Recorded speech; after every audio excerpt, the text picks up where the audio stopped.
guess off of that, off of your competitive nature and everything that we've talked about so far, I mean, you have a pretty incredible track record of becoming the vice president at Campbell Ewald, senior vice president at BBDO, and you were one of maybe the youngest, if not one of the youngest, to achieve some of these honors and positions. How for people that are just coming out of college or maybe leaving high school and going to the college level and joining different organizations and clubs, what can you do? What's something that you can do or a mindset that you can have as a young employee to make a name for yourself and really differentiate yourself from other people? It was another lesson my dad taught me early on, and I'll never forget it. He said, never tell people how good you are. You let them tell you how good you are. So you don't go around pounding your chest with this ego-driven thing. You do the things to build the relationships that I talked about before. And attributes that when I would get promoted to some of those positions at really young ages, it's because I was able to develop relationships with people 20, 30 years older than I was, who didn't look at me as 28 or 26 or 31, and they're 65. They looked at me as somebody, they trusted my point of view, they trusted my brain, and they wanted to spend time with me. So when Leo Coco would want me in a meeting, and I'm 29 years old, that kind of reinforced why that I had value, and age was no bearing on that. And an attribute my boss at one time told me was that the image I projected was I was fearless, and that I was consistent, so that every day my employees here don't know whether we just won a $10 million account or whether we just lost one. They could always count on the guy in the corner to be the same.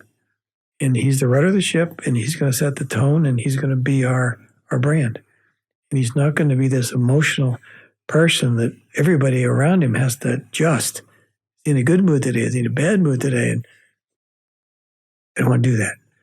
And that's not what great leaders do. They're stable and they're confident, and they're leaders of their team. But the team is what makes them successful.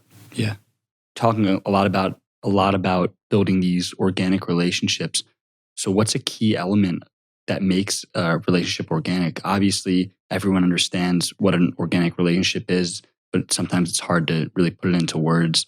You know, you don't want to come at somebody with an immediate ask the first time you meet them. Right. So how do you, in business specifically, how do you build out these organic relationships? Is it just from meeting different people through connections? Is it meeting people at conferences? How does that work? It's all of those things. My firm here is 37 years old, and we represent a lot of the really prestigious brands. And I've never made a cold new business call in 37 years. Every client we have here was referred to us by somebody who we developed relationships with, who were proud enough to recommend us to them. They were, because I serve on a lot of boards, they were members of boards that could kind of see me in action as a member of their board. It was like indirect selling.